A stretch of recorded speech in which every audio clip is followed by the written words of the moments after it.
Hello everyone, salut à tout le monde. Welcome to another episode on Cameroon as we unpack or unravel what is going on in my beautiful country, Cameroon.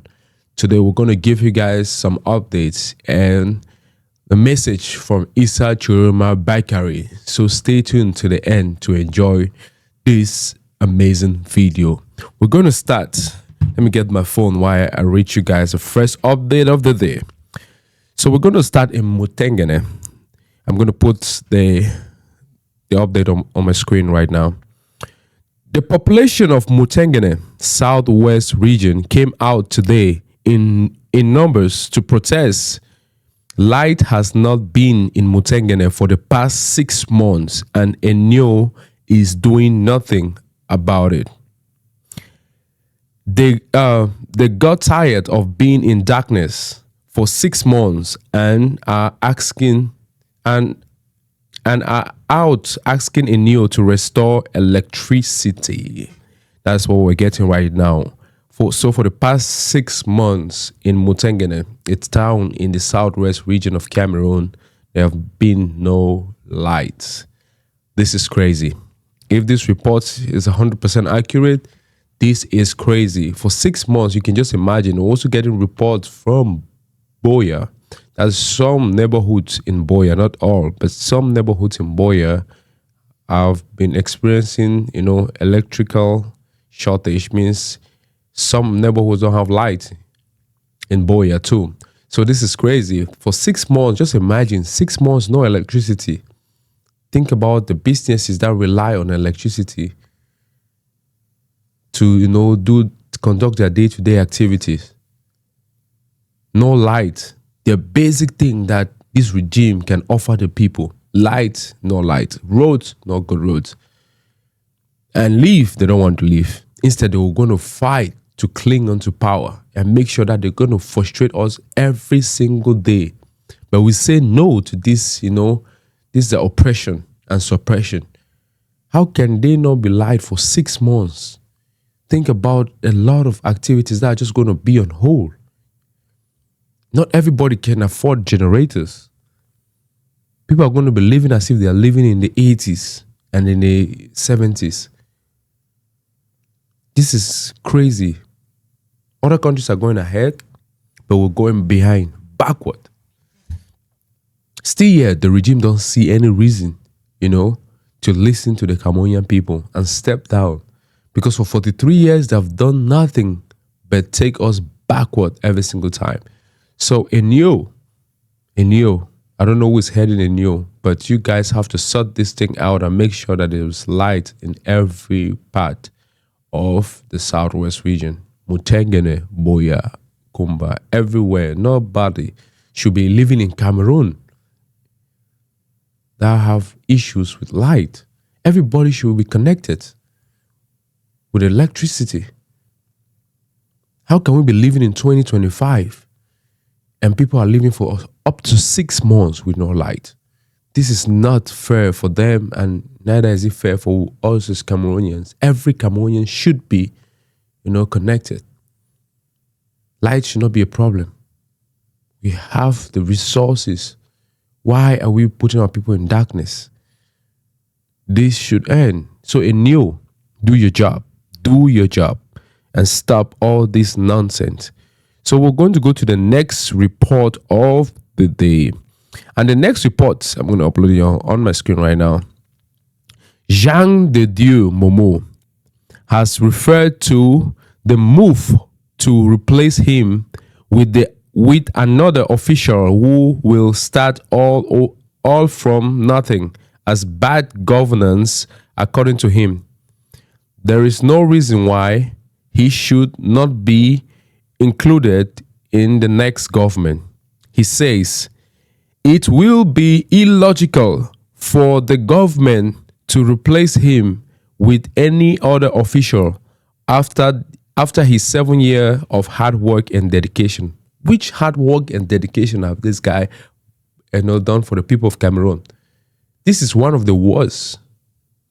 Every time you hear him talk, and before the election, he was talking how we cannot let the Paul Biya, be defeated, because if he steps down, we all lose our positions. Indirectly saying that they're not even looking after the people of Cameroon. They're looking after themselves and their positions in the government. So they don't really care about what the Cameroonians are going through on a day-to-day basis. That's not their concern. Their concern is keeping Paul Biya in power so that way they can maintain their positions. And now that his position is under threat, he's saying it's going to be an illogical decision to let him go. He made his intention clear that he has gotten the required skills to and experience needed to take on important ministerial responsibilities. I don't know who wrote this, but man, there's a lot of two. Anyways, this guy, Mr. Zhang, is one of the corrupt officials who always want to put Paul Biya and hide behind that mask. Like, oh, the president is doing a great job. We just got to stand behind the president. All this nonsense. He's incompetent. So that's how all the ministers in Paul Biya's regime are so incompetent. And all of them now they're in panic mode. They don't know who to trust anymore. And now, who is going to betray who? Who will betray who? Because now you're seeing other ministers have started, these rumors, there's no smoke without fire. So if they want to fire him from the current regime, what is he going to do? Is he going to betray his so-called godfather? I don't know. We'll find out. So let's go to the next report. The next report is coming from our new spokesperson of the government, who was appointed by our president, Issa Tchiroma Bakary. So, Mrs. Ali's income. This report is about Mrs. Ali's income. So, I'm going to put it up on my screen now. Let's go. Let's get into it. Ali's income with multiple shots at the current regime, stating that there is only one president, Issa Tchiroma. The other is a dictator. So, to the question, are there two presidents? The answer is no. There is a president-elect, Issa Tchiroma Bakary, and a dictator surrounded by a team that manages, protects, and benefits from dictatorship. Alice made it clear on her Facebook page. Ms. Ali said there is only one president in Cameroon. The other is a dictator. He is not the president. And some of the other people are managers who are trying to, managing all the affairs and making sure that the dictatorship stays so that way they benefit from it. Like the previous report, Mr. Zhang is one of the beneficiaries of this sole regime propaganda, because they have to live whether they like it or not. He enjoys the suffering of Cameroonians. They enjoy, the sorrow of Cameroonians. They enjoy when Cameroonians weep. You go see the kind of mansion they're building with public funds. At the end of the day, they don't even care about what the hell is going on with us as Cameroonians. They just think about themselves and themselves only. But we say, no, you guys are going to answer to the Cameroonian people. So the next report is coming out and it's still going to be about our spokesperson. But this time around, someone from the regime has something to say. So let's find out what this person had to say. CPDM militant Fridolin Nke has demanded for the arrest of Ali's income for accepting to be Tchiroma's spokesperson after her appointment by he called Tchiroma the bandit Tchiroma. Mrs. Ali's income must be put under arrest if she engages in actions aimed at destabilizing the country. Neither her age nor her status as a defender of the fight. Is it fit? Man, I don't know what this guy wrote here, but protects her rather. Let's just continue. Following her statement, I demand the immediate arrest of lawyer of Alice Income for insulting the head of state, the elected president of the republic, defying the institution of the republic, and undermining state security. So this guy is indirectly saying, or directly saying, that they should arrest Mrs. Alice Income for accepting the presidential appointment as the spokesperson of our government. And he is a senseless person, because, young man, whoever you are, I don't know who you are, for saying that we should arrest our spokesperson, or they should arrest our spokesperson, that is crazy. We don't recognize Paul Biya as any president. So he's not our president. Maybe he might be your president, but he is not ours. So what you got to do right now is just respect our spokesperson and forget about what you have in your head right now. Because the power of the people is mightier than what Paul Biya thinks he has. He has nothing. Can you imagine that this is the same guy who say he won the election, yet everyone is frowning at him, everyone vomits him, except people who are benefiting from this dictatorship?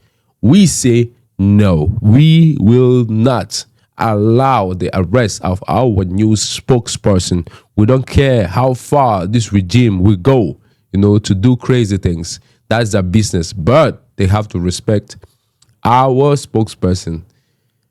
They don't know what the people might be up to next, and you don't want to be at the mercy of the people.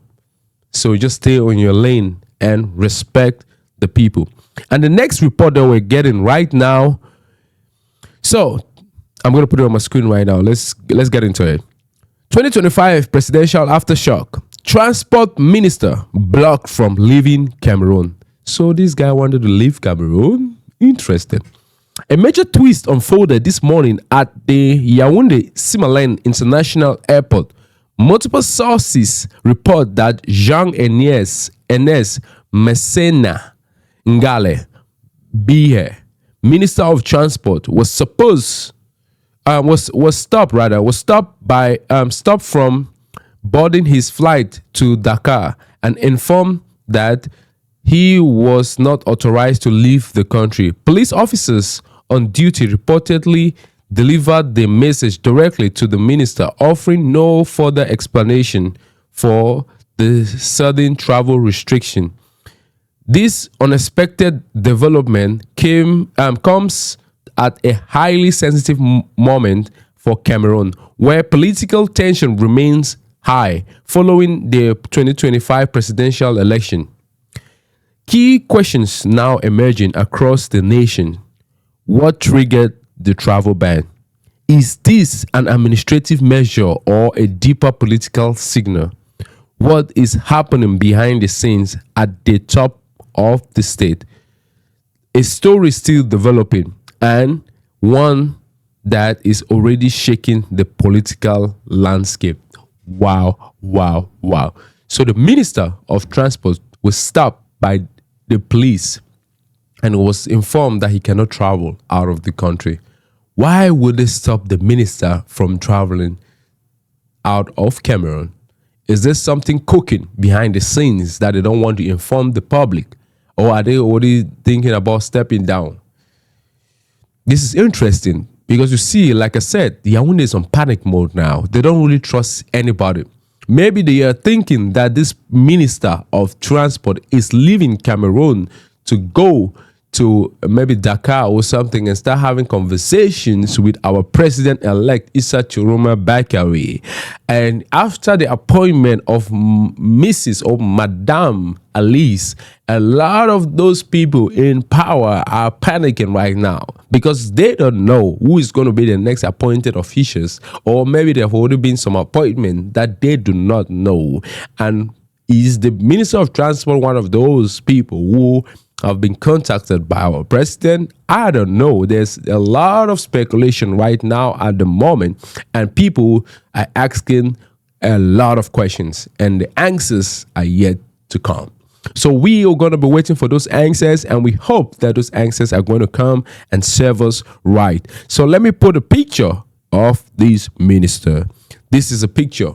You're going to see everybody's phone towards his mouth for him to speak.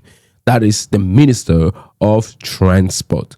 Ladies and gentlemen, let's go to the next update. I hope that all is well with this minister. But if he knows what is good, let him resign from his ministerial position and step down and tell the Cameroonian people, from now on, I'm with you guys. I'm going to fight with the people to make sure that the people's will is respected. Because at this point in time, it's either you are with the regime or you are with the people. You choose and pick a side. So let's go. And now we're going to be going into a message from our president, Issa Tchiroma Bakary. He published a message via various channels on what he wants to inform the Cameroonian people about. So I'm going to be displaying this official message from our president on my screen. So there are 4 pages. I'm going to take each page and then I'll say something afterwards, and then we'll go to the next page and then I'll say something afterwards, only like that until we complete every single thing. So let's go to the first page displayed on my screen. Republic of Cameroon, elected presidency of the Republic, Yaoundé, November 17. That was yesterday. The president-elect of the Republic, letter to the nation. Cameroonians, my dear compatriots, we are living through one of those hours when a nation reflects on the mirror of its history, an hour when the scars of the past reopens, not to rekindle pain, but to remind each of us where we come from. We are in a time of trial, a time when voting becomes an act of bravery, a time when speaking the truth is regarded as a threat, a time when citizens are imprisoned for expressing a choice, while a hollow silence is crowned as a victory. Yet you stand firm. You stand strong, as the pioneers of freedom once did. Those who in the 1940s and 50s defied colonial powers in the name of our sovereignty. I think of Robin Nyobè, Felix Roland Moumié, and Ernest. They paid with their lives for the dream of a free Cameroon. You have just awakened the dream. You spoke up and history has heard you. Wow, what a first page. This is incredible. And, he's taking us to the 1940s and 50s when Cameroon fought the colonial oppressors. At that time, our colonial oppressor, where we got 2 colonial oppressors, English and French. So that's France and United Kingdom or England. And you see, at that time, there were a lot of Cameroonians who stood and sacrificed their life to make sure that they stand firm to defend their sovereignty and let the oppressors know that they have a duty to protect their land. And they were successful at the end, because at the end of the day, the colonial powers became powerless, even though they did some crazy things, to make sure that we are going to still rely on them for every basic thing. But now is the time where we have to break that pattern. And he was reminding us of how our people, our forefathers fought for the freedom and liberation of our country. And now our country is in the hands of a regime that does not really care about Cameroonians. And history remembers us, because we on 12th of October went out to vote, and we said it loud and clear. our new president-elect is Issa Tchiroma Bakary, and we voted for him with wild margin. So there is nothing that Paul Biya is going to tell us at this point in time that will change our vote, because our vote is with our president-elect, Issa Tchiroma Bakary. So ladies and gentlemen, let's go to the next page. What an interesting first page. I think the second one will be great. Let's go. On October 12, 2025, you cast your vote as you would lay a white stone on the path to destiny. You chose, fully aware, without violence, without hatred, and yet if a faction,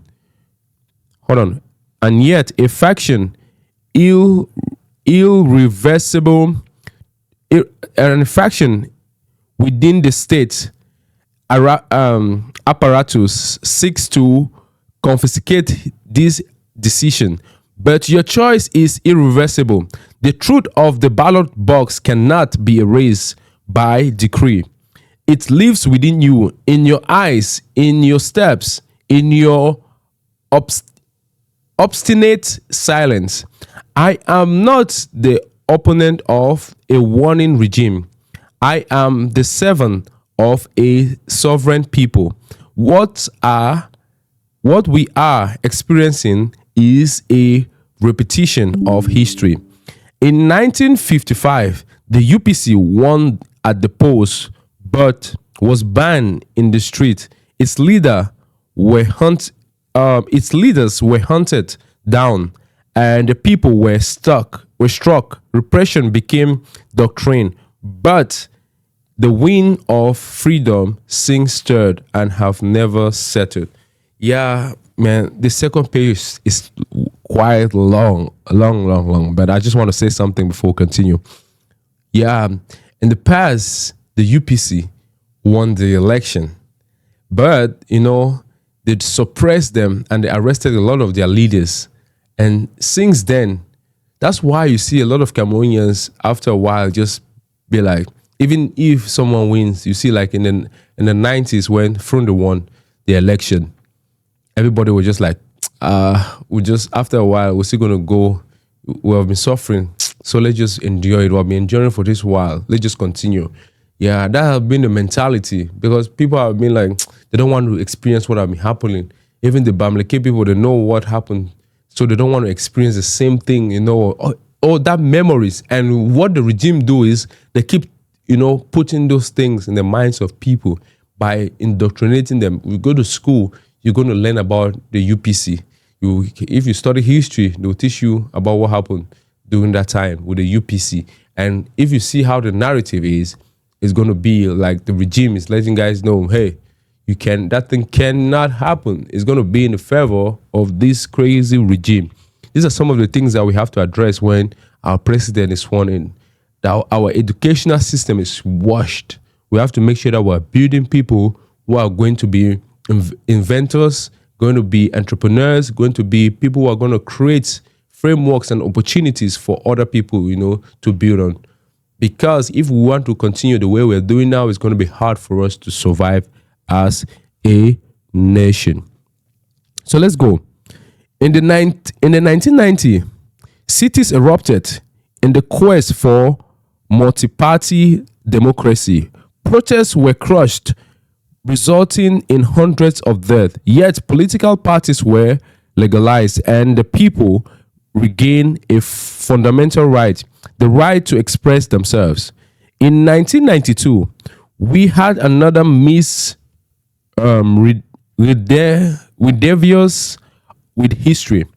During the first pluralistic presidential election, the people overwhelmingly supported John Fronde. Official results were contested nationwide, with accusation of fraud, intimidation, and electoral manipulation rampant. This marked the first democratic heist of the multi-party era, a moment when popular hope was seized by the throat, a warning for down future excesses. Wow. In 1990s, Fundi won the election. He won the election. And at that time, a lot of people, there was no social media, there was nothing. And according to what we got from people who were alive at that time, or people like Tchiroma, because I think Tchiroma was at that time, because I was not born when Fundi won the election in 1992. Or what we got from people like Tchiroma is that it was crazy. A lot of people said there was rampant fraud. And the elections, people claim from the CBDM party, a lot of people claim that it was the North that gave Paul Biya the votes that he used to cross the finish line. So we don't know. We were not alive that time, but it was a contested election where everybody knew that the winner of the election was Ni John Fundi, the late Ni John Fundi. May his soul rest in perfect peace. So this regime have been doing this thing for a long time, so they know how to manipulate and game the system. That time it was the North that gave Paul Biya the vote, according to him, using manipulation to get those things. And now it's not the North, it's the Southwest and Northwest. He used the same means to get the Northwest and Southwest and claim that, it's the Northwest and Southwest that is giving him the vote to remain or stay in power. This is crazy. The same people who vomited him, people are going to vote for you, 80%. Oh my God, let's go back into this. By 2018, the battle for electoral transparency reached a decisive peak. Maurice Kamto courageously contested the result, paid dearly for his confrontation with the state apparatus. His gradual sidelining was not merely a political maneuver. It was a message sent to any future candidate who might embody the alternative. A warning, a precedent, a notice of what the regime was willing to do to remain in power. Yeah, because in 2018, Maurice Kamto won the election too. And immediately he declared himself the winner. People just, the party were quick, to oppress and suppress him and then arrested him later on because they did not want him to, get things out of control. They were easy to just say, it's the Bamileke this. They always point, the way the regime what they always try to do is they try to, just group you and say, it's just people. So it does not, if you're not from that particular part, it does not have anything to do with you. So don't worry about it. It's Bamileke. It's the Anglophones. The Anglophones are doing that thing. They're trying to secede, the blah, blah, blah. They always try to just carve out a certain group and, make sure that everybody is against them. They're like, oh no, Anglophones. Oh no, Bamileke. Oh no, the North. But this time around, it's everywhere. People have understood how they operate and the kind of measures are always taking place, to make the people divided. We're not going to take it anymore. Oh, wow. There's still a long way to go. Okay, let me read the third page. Wow. Okay. In 2025, a president was elected. The constitution was violated. The ballot boxes were trampled. But this time, it is different. For history is no longer a cycle. It is a forward-moving line. It will not turn back. Our current situation reflects an electoral hostage taking. Institutions have been militarized. The Constitutional Council has betrayed its mandate. Elecam is under control. Real power no longer lies in the laws, but it's in weapons. The voice of the people has been replaced by a false oath taken without honor in front of a people who have turned away. Young people are detained without trial. Mothers search for their sons in mosques. Opponents slowly perish in interrogation centers. And meanwhile, they claim that democracy is thriving. They have made fear they have made fear a political tool. They have built walls around lies. Yet those walls are already crumbling and the truth approaches. Our message is clear: calm, discipline, and non-violence. I ask you to resist, yes, but resist with dignity. Do not fall into the trap of violence. That is their terrain, their language, their past. Ours is the ground of justice, light, and peaceful courage. Stay united in neighborhoods, in families, in churches, and the mosques, in the diaspora, and in villages. The power is in your hands. It will never be taken from you again. A call to the international community. I do not call for interference, but I appeal to your conscience. The Cameroonian people demand that their votes be respected. Nothing more, nothing less. Let me just read the last one. I think of you all, the youth of Sninga, the mothers of Yaoundé, the children of Bafoussam, the fishermen of Krebi, the students of Marwa. To you who have been marched, voted, and hoped, you are the nation. You are the source of power, and it is to you that it belongs. They think they can wear us down, but They believe that history can be bent can be bent to force, but history does not yield. It moves forward, and now it carries a name: the Cameroonian people.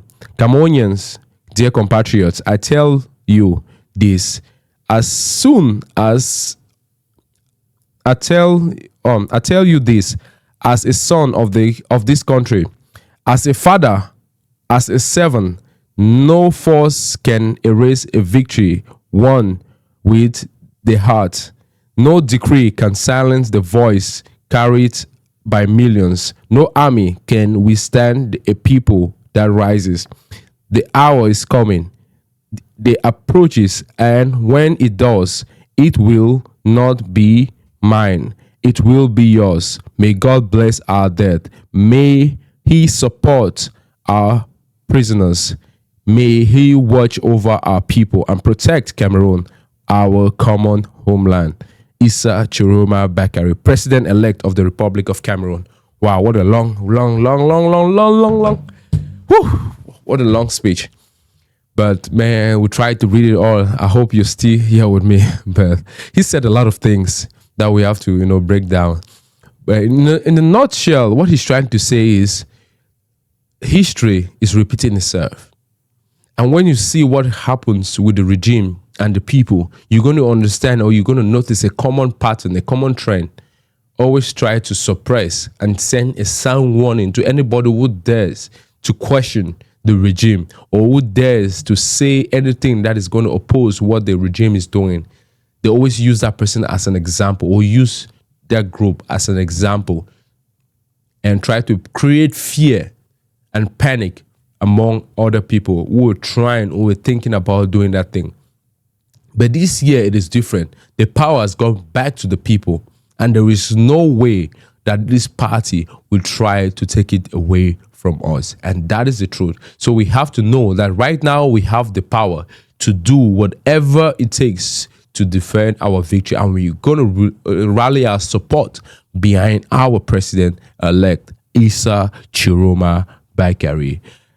Ladies and gentlemen, thank you very much. I just wanted to give you guys the update and read the communique coming out of the presidency of the Republic of Cameroon from our beloved president, Issa Tchiroma Bakary. Thank you very much, and see you in the next video. Bye-bye.